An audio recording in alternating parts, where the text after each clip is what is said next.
नाम ठेविले आनंदाश्रम, त्यातची केले परिश्रम, दिवसेंदिवस वाढले नाम, जाहला आराम चित्ताला। पाहुनी ऐसी वार्ता घडली, निष्ठा साईपदी वाढली, ती मग दृढ भक्ती स्वरूपा चढली, अनुभवे ठसली आढळता। प्रत्यया आली साईंची वाणी, श्रवणार्थिया जाहली कहाणी, प्रेम वाढले साई चरणी, अघटित करणी साईंची।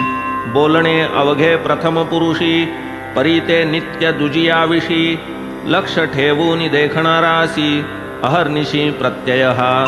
पुढे जैसा जैसा अनुभव, वाढले भक्तिप्रेम वैभव, आणखी एक तयांचा अभिनव, भक्तिभाव परिसावा।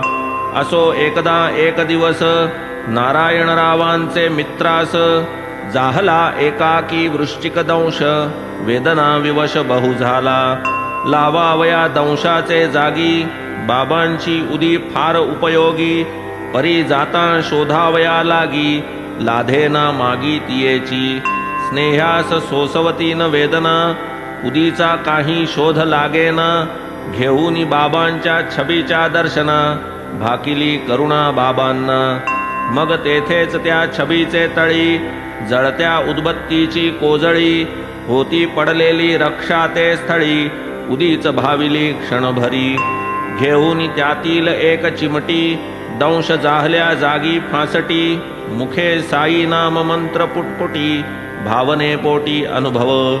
ऐकता वाटेल नवल मोठे, रक्षा चोळीता क्षणीच बोटे, वेदना पळाल्या आलिया वाटे, प्रेम दाटे उभयांसी। ही तरी उदबत्तीची विभूती, व्यथिता प्रती लाविली होती, परी उदी म्हणून मार्गींची माती, ऐसीच अनुभूती प्रकटिते। माती परी तियेचा संसर्ग, जयास झाले दुखणे वा रोग, तया वीण इतरांवरी प्रयोग, करिताही उपयोग घडतसे।